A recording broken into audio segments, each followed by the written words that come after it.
Welcome to the Emamo Show, where we have open and frank chats with event producers to uncover lessons about bringing people together. I'm your host, Taylor McKnight. I'm really excited about our guest today. Mark Littlewood is the CEO of the Business Leaders Network, behind one of my all-time favorite business conference series, the Business of Software Conference, which is both in Europe and the US. Hey, Mark, great to have you on the show. Hey, hi Taylor, how are you? Really good, really good. Actually, just saw you in Dubrovnik about a week ago. It was fantastic to catch up. It's been far too long. It has. It's been far too long. Can I just ask a quick question? Absolutely. I can see your lovely face here.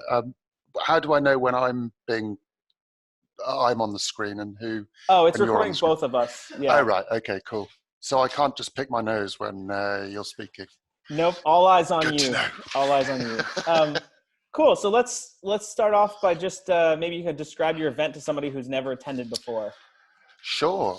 So Business of Software has been going for quite a while. We've run 13 events, one a year in the US, and we've just done our 6th European conference. We help CEOs, founders, entrepreneurs, senior people in growing businesses from probably 10 to 500 people build great products. So build products people love and build companies people love working for. We don't really talk very much about code because that all feels a bit like religion. And we don't really talk about finance and venture funding because that all feels a bit like religion as well. And I think that the funding part of running a business is hugely over-indexed, and the hard stuff, the people stuff, the strategy, the culture, the sales, the marketing, the product is under-indexed. And so that's really the gap that we try to fill. I love that you have such a strong opinion about that stuff. And I think, some of the best events are created by those people that have a strong, understanding of like what it should and shouldn't be. I've learned to not bother hiding my prejudices over the years. I think just makes me miserable and angry. So we try and be what we are and stick to our knitting and stick to what we think is right. And it seems to work. Yeah, and there's so much personality in your brand too. We were talking earlier about the lobster there on your shirt. I know that's an important part of the Business of Software brand. Can you tell me what that is? Well, absolutely. This is our, so last year we had the event was completely an homage to Motorhead. So we used this as our brand, and we had our previous year's conferences on the back as the tour dates, because obviously Lemmy is the greatest rock and roll god of all time, and Motorhead is the greatest band of all time. In fact, I'm glad you asked about our branding, and I managed to segue into Motorhead straight away, because in fact, this has just turned up. Just happened to be there. Love Phil it. Campbell literally arrived this morning. Old Lion Still Raw.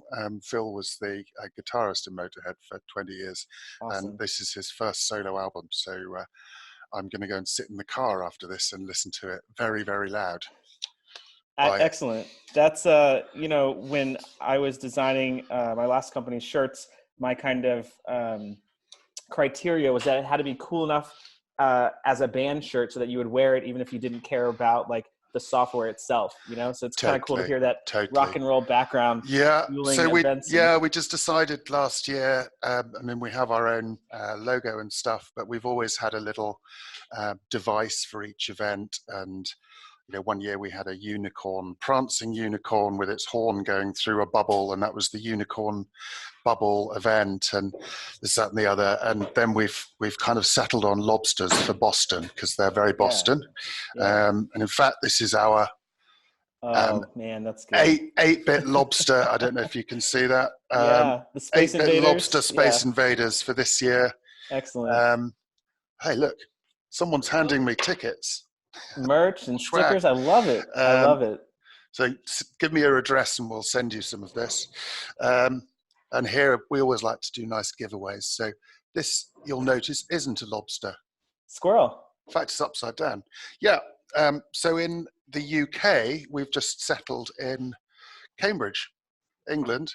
And in Excellent. Cambridge, England, there's a little genetic knot of black squirrels, which are I did not much more know that. aggressive than the grey squirrels. And they must have broken out of some biotech lab or something at Yeah, some point in the past. And they kind of take on. So you see little black squirrels running around. So we've had a black squirrel as our motif in that's Europe. awesome. And how did So I've seen you use those emojis also in various tweets, not always related to your event directly. Like, talk me through that. Is that just a well, the larger? lobster like that, that's just a, yeah, it's like that, but more Okay. powerful, right? Yeah. I just love um, that you can create that kind of, like you said, like kind of a band, right? You have the merch, you have the emojis, you have like this brand that means something, especially not just for, the event, but like the year-round community that I think you're really good at building. yeah, definitely. I mean, it's fun, and I think I couldn't possibly be corporate if I tried, and I don't think people like that. I think they appreciate a bit of fun and a bit of difference and a bit of play. Yeah. Yeah, that's how we've always been. And I've just started a little Google map actually of Boss merchandise in the wild. So people have been posting their what have we done? This was from 2016. So we had an Excellent. event in Ireland. So basically, we kind of ripped off the Guinness thing. So that's like you can have Yep. Awesome. and yeah, things get posted around the world. We always do things like make nice cups or Yeah. things that people keep because Useful stuff. Yeah. yeah, Yeah. life's too short to have a load of crap Um, that you tip in the trash. Excellent. So before I ask you a bit more about like the communication strategy you have, both like during the event year round, like let's circle back real quick. Like you told me a little bit about your event. Like what's the goal of your event? Like how do we know, how do you know if it was successful? Very good question. So it needs to make money, and that I think is it's one of those kind of hygiene factors. But we don't want to make money at all costs. It would be much more profitable to bring in a ton of sponsors and run an exhibition alongside it, and do that thing where you really scale. But about 10 years ago, we outgrew the venue we had at the Seaport, the World Trade Center in Boston. We took a new venue and we had about 650 people. And when I stood up on the stage on the first day, I was just like, yeah, it's too big. You Yeah. knew. And I couldn't see the people in the corners of the room. And I think, we try and run something that's very deliberately friendly and welcoming and open to people. We think about how we can make it fun for introverts and bring people into the community that wouldn't otherwise want to go to events because they're just loud and noisy and DJs and parties and everyone's showing off. And so we then took a very deliberate step to restrict the size of the number of attendees. And we do a lot of, people hate networking because networking's such a horrible thing. People think of, people in shiny suits giving each other cards and trying to sell each other 5-year leases for Inauthentic. photocopiers and Yeah. stuff. And Mm-hmm. it's all, but actually networking at the end of it is really a thing that people do to interact with each other and ask questions. And so we try and help people network effectively. We get them to introduce each other in the audience, which I know sounds like a really dumb, simple thing, but how many times have you sat down at a conference, possibly even for 2 days, and not spoken to the people on either side of you? It's Um, happened. Yep. I mean, and I do it Yeah. because you go into those sort of situations and you feel like you feel uncomfortable, or you feel like you're an imposter, or you shouldn't be there, or the people that you're sitting next to are really important and don't want to talk to you. But actually, we're all humans and we've all got something interesting to say, Yeah. even me. What are some of your strategies like for helping those people, like you said, network more effectively, like the introverts or just in general people like make those meaningful collections as opposed to maybe just like swapping business cards down a hallway? So there's a bunch of things that we do, I suppose. We ask people when they register, when they sign up, we ask people what they want other people to talk to them about, and that appears on their badge. That's really interesting. I don't know if we've got a badge. Oh, um, there'll be a badge coming up, but you'll sort of see it doesn't have kind of logos and this, that, and the other on it. So we ask people what they want to talk about. We have things like Slack channels and Twitter and, oh yeah, cool. So this is a badge. Mm-hmm. And the things that you might not know, or you might notice or might not, is that Joe is the biggest thing on the badge because that's someone's first name. Yep. And then it says who you are and what your Twitter handle is. If people are too shy to introduce themselves, and they can go and find you on Twitter. And then it says talk to me about. In Joe's case, shoes, which she's a world-renowned expert on. Certainly in our house, she's one of the top experts. That's really interesting. Did it take you a while to get to that current badge design? Like, it seems very thoughtful with all those pieces. I've been in the business a long time, so I guess yes, but the kind of format that we've had is fairly standard now. The other thing is you can't see it on this one because it's a dummy badge and it's a different event, but it's printed both sides, and on the other side it will have Joe. Oh, as if by magic. Your magical assistant. So there's that side, and then when the badge inevitably plings round, you have the person's name again. So that's thoughtful. the Yep. only thing you want to know about someone, because then you can say, "Oh, hi, Max," and then we have a tiny print schedule on the back, and Upside down, I see. Yeah. well, it's not upside down. We quite often write, you think this is upside down, but it's not. It's actually because people have their badges like this, and then they look at the schedule, and it's the right way around for them. So thoughtful. Yeah. It's all those little things that make people go, oh, that's nice. Yeah. And I feel like all those little things do add up to like less friction. Like, it just takes those little thoughtful bits all together that encourage, me to speak to somebody about shoes that I might not have, I would have never known that she was a sneakerhead or anything like that. Yeah. I don't think she's a sneakerhead. She's shoes, darling. And that's a very different thing. Okay. But yeah, what else do we do? We have a quiet corner, a reading corner. So we get support from companies like O'Reilly who give us books to take there, and we also then encourage people to bring a book that they've read that they're not going to read again, but they want to pass on to somebody. So people can kind of go in there, and that's very much a kind of a quiet corner. Is it business books usually? Yeah, generally business books. Mm-hmm. Generally business books. Yeah, 90 plus % of the time. Awesome.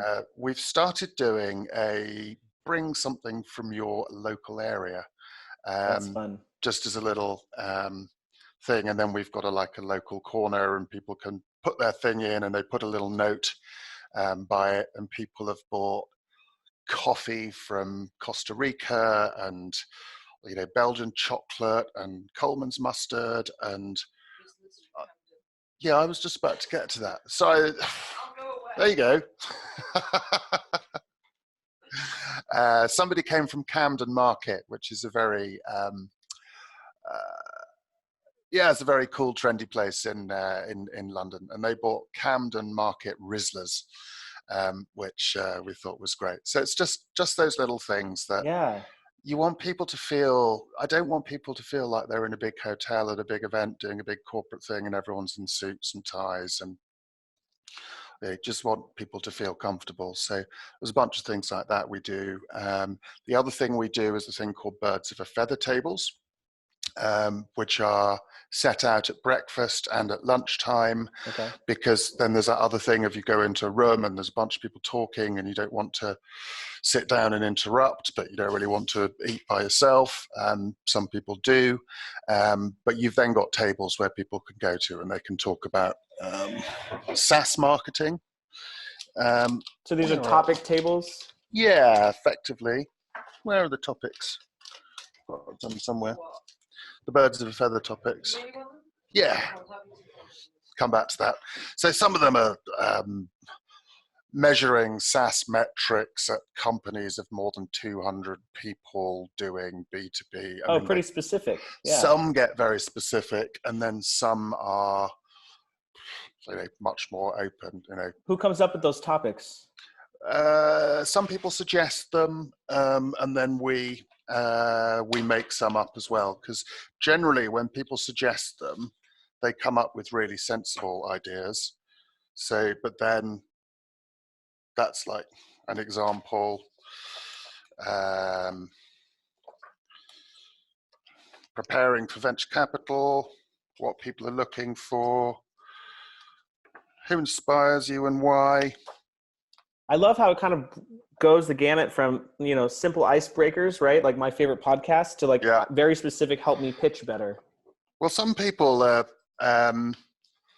very focused on doing something. This is my favorite one. The quiet table. And it's always the noisiest. So if you just want to go and sit down and have your lunch and not have, and there are tables without topics as well, but right. things like that, definitely make a difference. Awesome. So that we've talked a bit about like those strategies at your event. I'd love to hear more about how you think about and what your kind of communication plan is, from your conference ends to getting through the next conference. Like, when do you start that communication plan? How often do you communicate with those attendees, and how do you find new ones? Great question. You should probably have Paddy on at some point, who heads up our marketing and sales stuff now. He's put a lot of thought into that over the last couple of years and really come up with some very well structured stuff. But awesome. We're thinking about next year before this year happens. We've got a few speakers lined up. We haven't announced them yet. Over the course of the year for a specific event, we'll put tickets live the day the event finishes, and we give people an incentive to sign up there and then. And actually, we get a lot of repeat customers at that point who are just like, great, off we go. Yeah, I think it's one of the big things about your community, right? Is that you have so many repeat. Yeah, attendees. About 60% of the attendees are repeat attendees. That's huge. Yeah. And we have what's called a boss number, which is, guess what? It's the number of times someone's been to Boss. And there's a guy called Carl Ryden who's now been 16 times. Wow. Bear in mind that's 13 US events and 6 European ones. That's quite a fan. But he hasn't done badly. He brings his exec team every year, and he just sold his company for $510 million cash. Wow. So that's quite cool. Yeah. Super fan. Obviously, he was getting a lot of value and to come back all those years. Absolutely. Yeah. But he's not the only one. I hope. No, we know there aren't. I think the flip side of that is that it can feel quite cliquey and quite like it's an insider club on some levels. For new people to to break in. So we have a very conscious approach to that. One of the things that we've started doing, which happened because we had a bit of a disaster actually. About 4 years ago, there was a typhoon or a hurricane or whatever you have in the States. Big swirly thing that runs around the sea, messing everybody up. Anyway, our lanyards were lost at sea or held up at sea or something. So we weren't going to get the lanyards delivered. So we kind of scrambled around. We were like, what the heck are we going to do? And we managed to find a bunch of lanyards from previous events, but actually we had some white lanyards and some maroon lanyards. And we had enough to cover everyone. But we were like, it's going to be a bit weird just kind of randomly giving lanyards to people so we then decided, oh, how about we give purple lanyards to the people that have been before and white lanyards to the people that haven't, and then make a thing of it. So actually it was then we introduced people, we said why we got the different lanyards, and then made the people that had a purple lanyard responsible for taking a couple of people under their wings. How interesting. So that they could make intros. And it just, again, it's not rocket science. It's not difficult. Just takes a little bit of thought, I think, to make those things it's become quite a thing now. So you've carried over that kind of happy accident into. Yeah. Excellent. Yeah. All the best things that we come up with happen because I've messed up usually. I have to dig my way out of some hole. Yeah. Cool. So tell me a bit about like, I guess some of those other things you do to keep attendees engaged throughout the year. You know, I ask because I've been getting your newsletter for, I don't know, 8 years now or something. And it's been a couple years since I was in the country to attend your conference, but I look forward to that every month. And so like, tell me a little bit more about that and how that Cool. came to be. Well, you've got to have email because otherwise you can't spam people, right? And, we just love sending out. And it's got to be valuable. Massive sales messages going, save now, buy, Right. It's all bullshit, isn't it? We're really lucky that we've got a massive library of content. And, we've had people over the years, everyone from Jeffrey Moore and Joel Spolsky and Jason Fried and Kathy Sierra, and there's a whole bunch of people that have contributed to the event.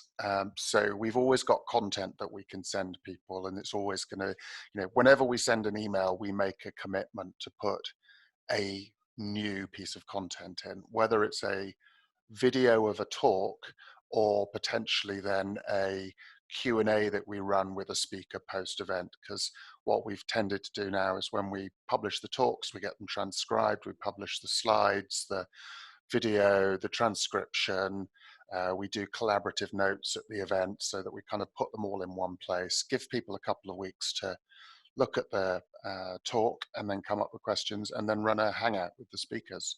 Wow. So then those become quite valuable pieces of content in themselves. And we have, I don't know, 250 hours now of content, and it's incredible. It's not shabby. It's not shabby. Did you know that was, I guess one question is like, when did you start recording those talks?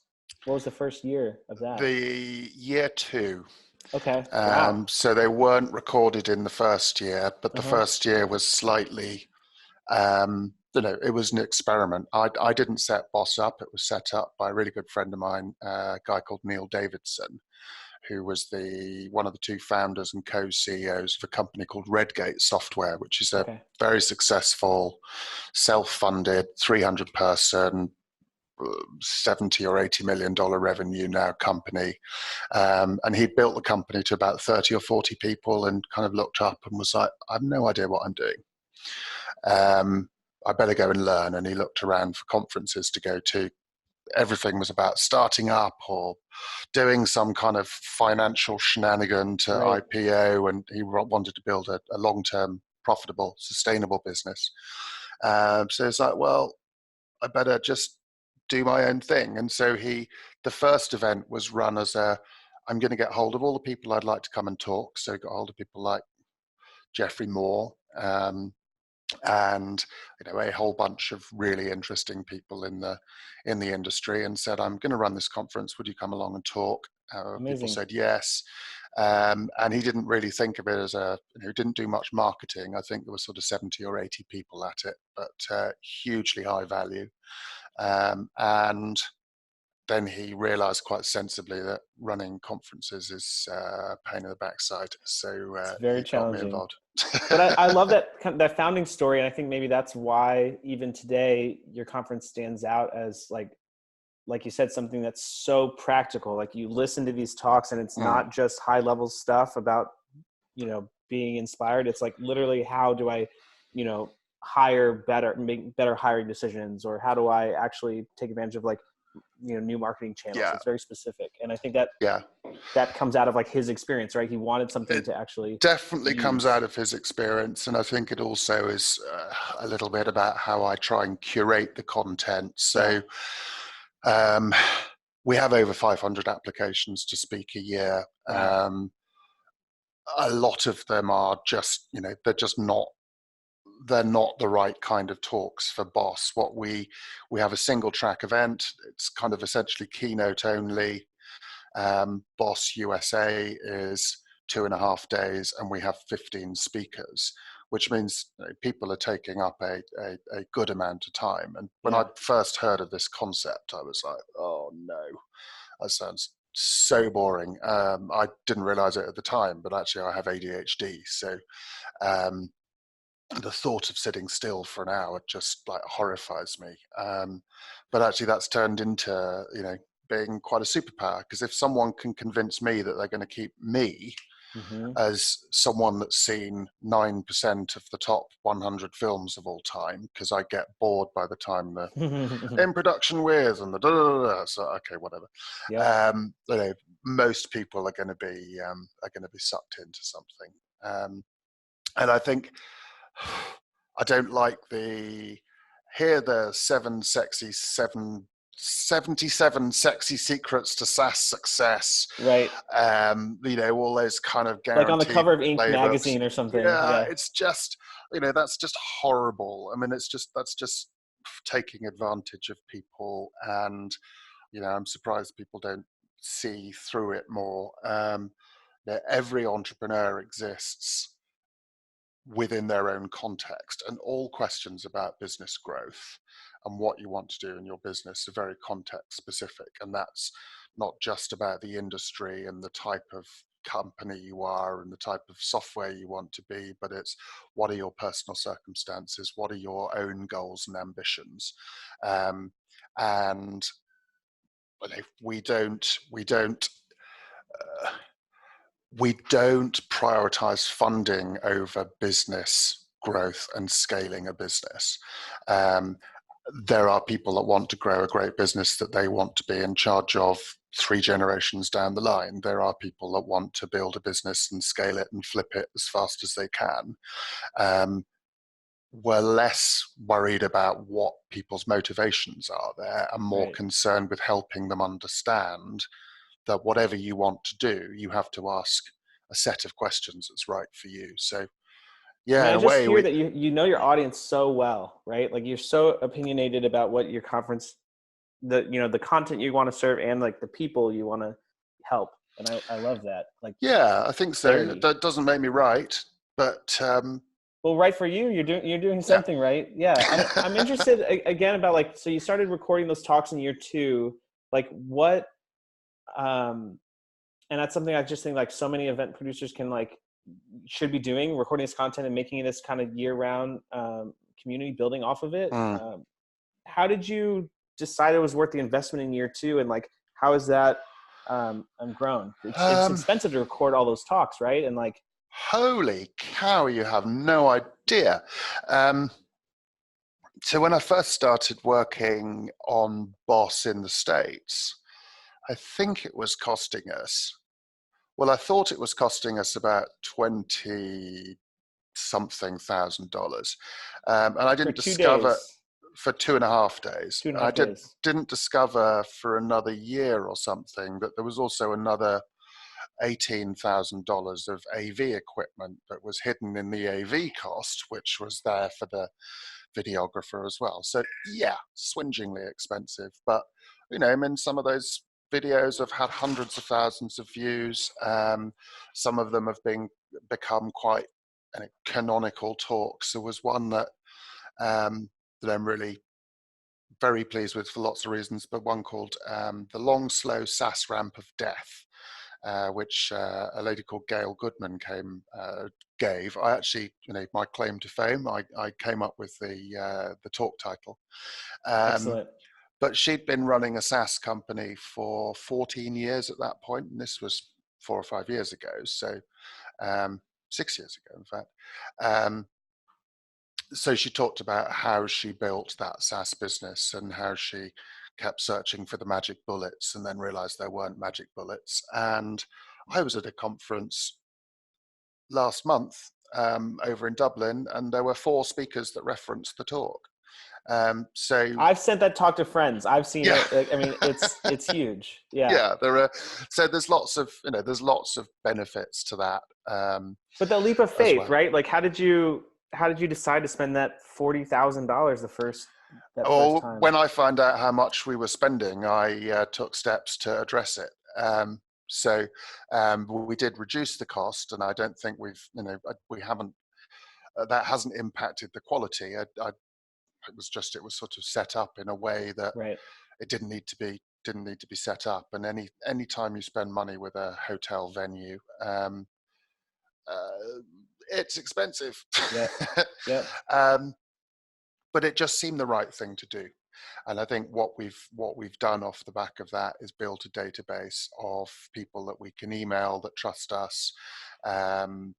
Take the emails, read the emails, pass them on to people, and that's been one of our kind of, prime ways of getting people involved. And it's quite interesting watching the kind of cohorts of newsletter readers that come in over the years. Some of them will take 4 or 5 years to come to an event. Some of them won't ever go to an event, but they're kind of clicking on things. They're not because we're watching them particularly, but quite often we'll get an email going, "Oh, I've been watching your things for years, and we're really thinking about coming this year. How do we know if it's gonna be right for me?" And we're small enough to be personal about that kind of stuff.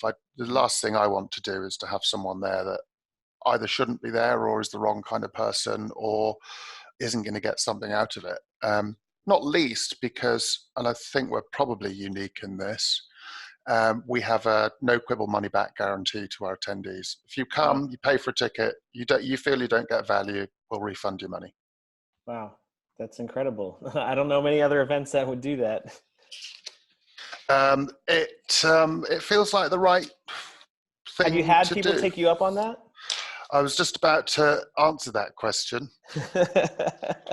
No, we're very, very open about it, and you know we will always say at the end, don't Yeah. forget we've got a guarantee. I think that speaks to like the thoughtfulness of your event and also your clarity of message, right? So like before mm, I buy a ticket, like you're very, again, just even our conversation now, like you're very clear about what you are and aren't and who you're trying to help. And so I think yeah, the right people are kind of opting in.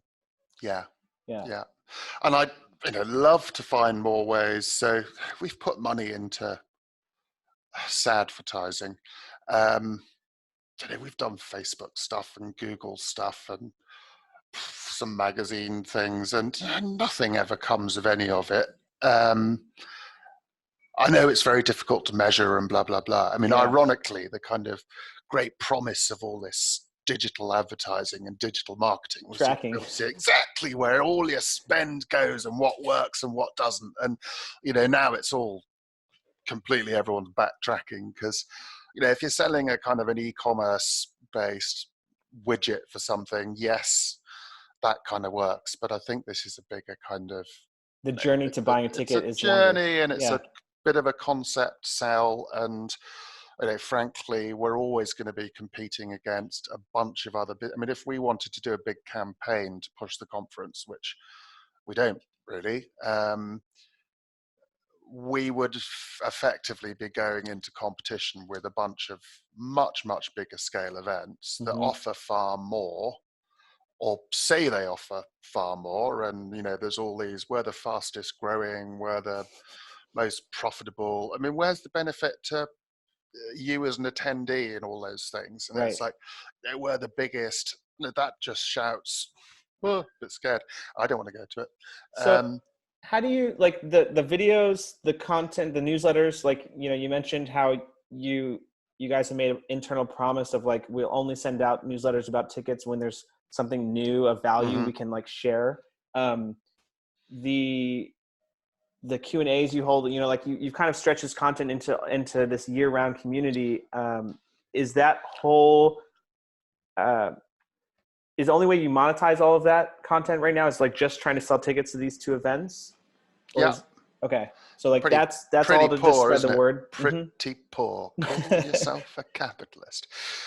We are actually thinking about some things that we can do that, are taking some of the content and, producing a set of courses and things like that for people, which would be subscription based.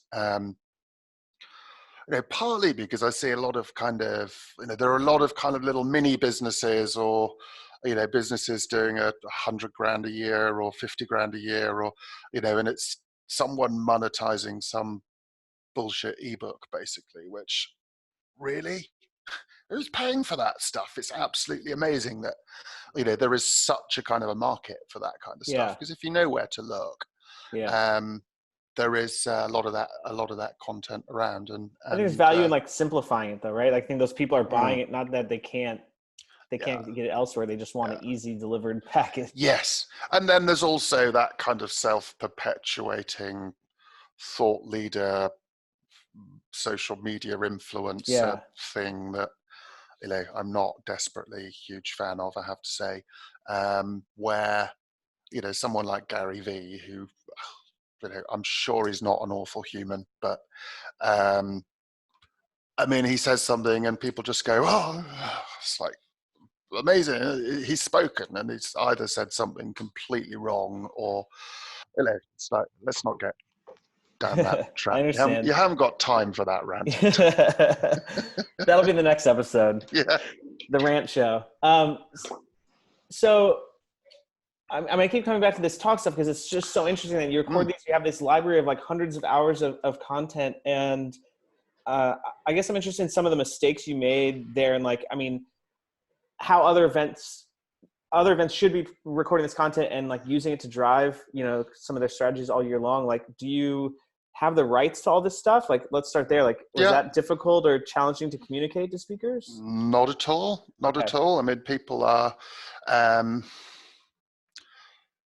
there are very few speakers that don't want to be recorded. What we offer them is a high quality recording of something that doesn't come with all the bells and whistles of there's no dry ice on the stage, Right. and you don't have Kiss as the backing band, It's or their message. it's just mm-hmm. Do you know what? Here's your message. Here's your thing. So that becomes a very useful resource for people. So someone like Bob Mester, the Jobs to Be Done guy, for example, has increasingly come to Boss to do the first run of a talk that he's doing. How interesting. And that's where he would sort of do his first run of it, and it's a great environment to do that. I mean, he'll come, he'll get involved, he'll get engaged, and is there from the beginning to the end. But he's also going to get something that he can put on his website. And do they use this to promote to their audience, or do they use this to promote to other events that like I can give this talk? Or? So it's a bit of both, and I'm English, so hang in there with me on this one, because I'm not. It's quite difficult to say, but we're damn well respected in the business, and I think there are people that speak at Boss who are well-known names, and then there are people that speak at Boss who people won't have heard of, but you will certainly hear from them again. Mm-hmm. I mean, I know that a lot of people, a lot of other events look and see who we've got speaking, and then use that as these are going to be interesting people. So that's me slightly showing off, I think. We take a lot of care. I mean, that's the thing I really sweat. Right. Because like you said, every talk is a keynote. Essentially, you're being in that single track situation. Like, you really have to have every content really high quality. Yeah. And I don't always get it right, but I think we get it right enough times for me to get away with it. Nice. So you mentioned before, like, you have 500 like submissions typically, somewhere around there per year. Like, how do you even begin to start bubbling that up to fit your criteria and your quality control? Dang. So it used to be really hard, and it over time, I mean, I just can't. I mean, that's basically twice a day. If I had to um, stop what I'm doing and look at a talk, a submission, and this, that, and the other, Mm-hmm. it would be it'd be really hard. Yeah. And you get quite a lot of applications who, you think it's actually a very, you think it's a kind of a custom thing, but actually it's just someone kind of pushing out to everybody. And the first time you get that email going, oh, I've been a big fan of So and so. so-and-so, and it's usually business software, but quite often it's a real telltale sign when it's a I've been a huge fan of Boss Sasta in Right.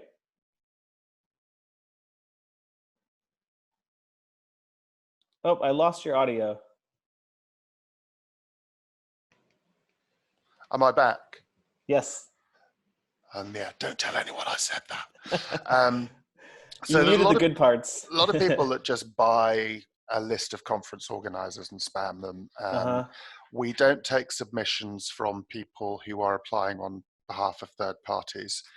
So we Interesting. have an automatic email on that, which Yep. is, if you're an agency or if you're a PR company pitching blah, blah, or you're a marketing person in a company pitching an exec at blah, blah, Right. blah. If people are submitting on their own behalf and then I go to their LinkedIn profile and they present themselves as a thought leader or an international keynote speaker, that's a no. Any of that self-promotional bullshit, Back to your not audience that you're interested. Yeah, serving, right? Like exactly. you're looking for people that are like doing it and talking about their experience as opposed to Yeah, maybe professional speakers.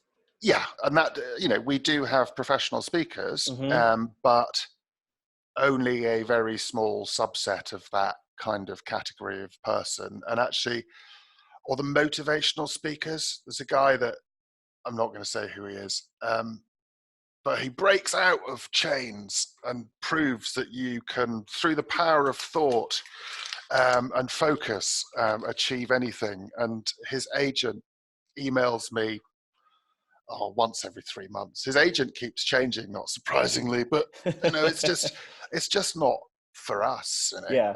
I think there are so many superhuman people that fit the Right. brief. So 500 down to what? Have you cut out half in the? So we've got 15 people that we put on stage. We're probably going to take 5 from that group of people that apply. Oh, interesting. I mean, and it is that, it Oh, is and then you that hunt sort out of, the other 10 that. yeah. Because then the other thing is that those 500 are 90+% white guys in suits, Mm-hmm.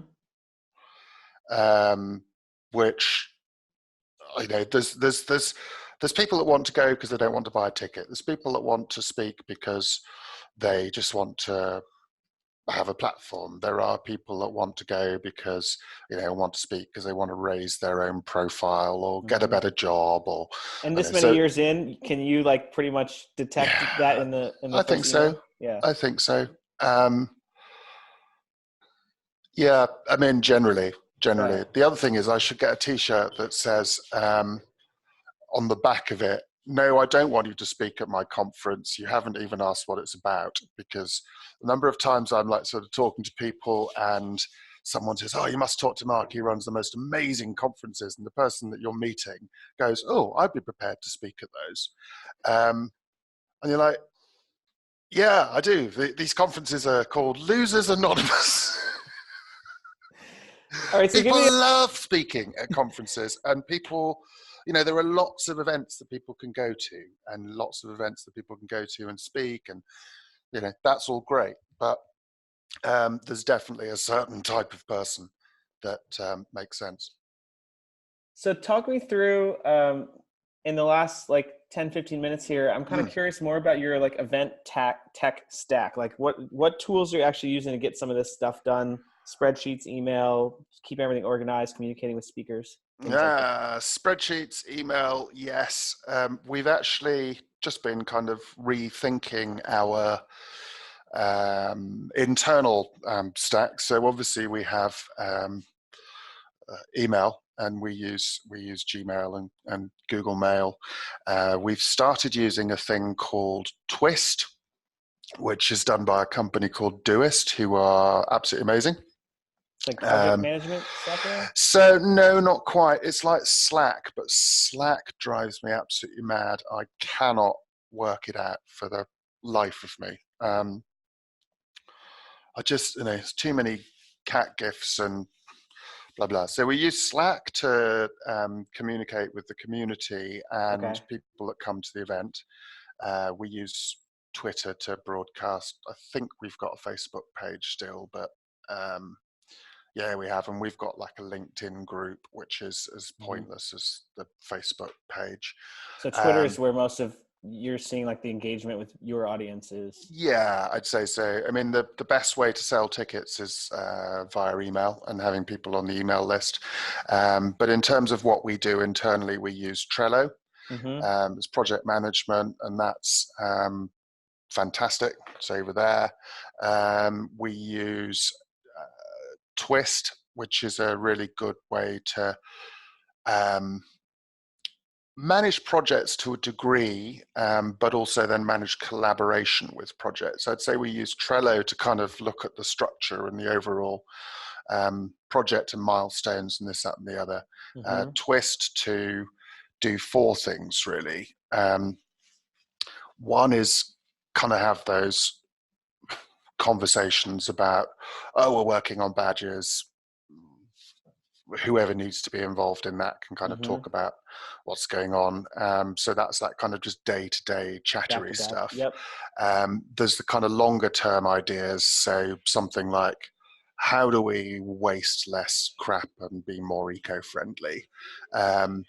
We used to email everyone in the team that, and email is a really bad thing because it basically becomes someone else's to-do list in your inbox. And so the first thing that's there is the thing that you kind of deal with, or you don't deal with it and then feel guilty about it and eventually forget about it, or someone comes back and says, so that stuff has moved to Twist. That's moved to Twist.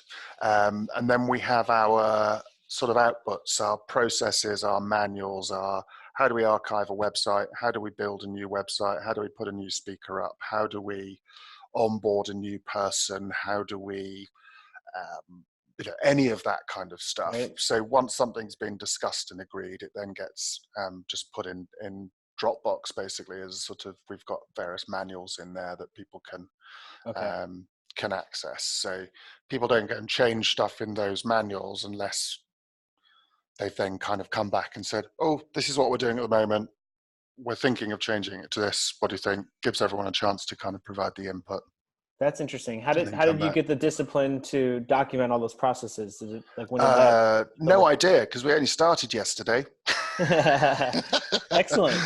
No, so actually we started doing this for real yesterday. We've built a bunch of those manuals and things, but then we just got to this point where one of our team, so Paddy is now based up in Manchester, so is working remotely, and it became increasingly, it's obvious we have to document everything, and it just makes it so much easier. So we've taken the existing stuff and then put it in a slightly different structure, and then come up with that overarching process about how we manage it. And so far, so good. Is Dropbox Paper still a thing? Is that what you're using? Or? No, we just have docs in Dropbox. So we've got our marketing manual and our... These are all Word docs that are just stored in... Yeah, but that could be just as easily Google Docs, but just historically they've been Word docs, and there's no real point in kind of changing those just for the sake of it. So what about like so that makes sense for that's like the documentation of the processes. What about like communicating with speakers? Like, where do you track? Is that a Trello board where you're... Yeah, so that's been, that's a Trello board, and I have a list of people that we're chasing. We then have, pretty simple spreadsheets. I mean, we're lucky in that I don't have to manage 300 speakers. Right. Today we've got 15, so we have a thing called Pipedrive, which is our CRM system. We use that a lot for our kind of sales, so kind of high value ticket sales, supporter sales, and then managing relationships. Is that sponsor stuff when you're saying like high value tickets? Is that no, high value tickets would be someone like Carl, who we mentioned before, the guy from Precision Lender. So he's been 16 times, but I think he went with him and his founder the first year, and they now bring 10 people on the team or something. Right, okay. So they basically bring their senior leadership team, do 2 days or 2.5 days at the conference, and then go off and spend a day in a hotel working it all through and thinking about how it's going to. Yeah, use that as a foundation for change. Exactly. Excellent. So yeah, I mean, anyone that's buying they're potentially buying multiple tickets or that sort of thing. And then I'll kind of wrap up here by asking about like the email list we've been talking about for the whole hour. You've done such a great job, like communicating with that, sending out the value with the videos and things. Like, how do you manage that? Both the tool and like the schedule. Is that pre-planned or is that in Trello? So we keep tabs of it in Trello, but moving to Twist actually for that. Okay. We generally send something out we send something out twice every 3 weeks. So it's not weekly, and we quite like sending it out at different times. I don't buy into this. It must go out at 1 o'clock on a Wednesday, or so we sort of tend to send it out when we feel it's right, when we've got something to say. We plan the content. There's always a new video. We kind of collect interesting stuff we find around the web that we've found interesting, and we've got a little section in there of some things we found. At the end. Yeah, exactly. So is that part of your just like kind of day to day, because you're obviously interested in this stuff personally, you're kind of collecting these links and like when it becomes enough value or things to say, you'll send that out in a week. But then there are also things like speaker announcements that tend to drive the rhythm and the pace as well. So speaker announcements, ticket price rises. So that's the other thing. I mean, people should just say, do you know what? I'm going to the conference. I'm buying it now, done. And you're going to be there in 12 months. But the reality is, one of the things that drives ticket sales is putting up the price. And it doesn't matter, interestingly, whether it goes up by $10 or $1,000. Just the incentive. It's really weird. I wish it was. And what's even weirder is that whenever you have a price jump, and early on they'll typically go up by like $100 or something, you get a ton of people that book in 3 hours before the price goes up. So if you get 50 registrations in a period from one price break to another, you might get 10 of them in the 3 hours before the price goes up. Wow! Like literally, what's changed from there to a week before when we. The procrastination bug is strong. Yeah, humans are amazing. Yeah, that's interesting, but it works. So obviously, like that's effective, and that's something you've carried over throughout the years. Yeah. Awesome. Great. Well, that's all my questions. This was really fantastic. Cool. I learned so much. It was great fun. So much for your time, Mark. My pleasure. My pleasure. Come and find us. One other thing we do. So businessofsoftware.org/updates is where you get onto this incredible email list. It's truly, truly amazing. Probably one of the biggest mailing lists out there. It is truly amazing. We have over 250 hours of content. It's quite hard to navigate. So when people sign up, when they get their confirmation email, we ask them to get in touch with us and say what challenge they have at the moment, and we'll send them some stuff that we hope can help. And we have ML doing that. Personal onboarding, love it. Which is Mark Littlewood, not machine learning. Yeah. So those are all personal emails. So cool. That's fantastic. Thank you so much for sharing. My pleasure. Big fan of your event and your team and everything you've done. And I think that organizers can learn a lot from you. And yeah, have a great day. Thanks so much. You should get Paddy on as well, because he knows about the marketing stuff. And yeah, I stay in touch. Let me know how I can help Absolutely. you, and we'll see you soon. Thanks so Take much. very good friend, my friend. Bye-bye. Bye bye.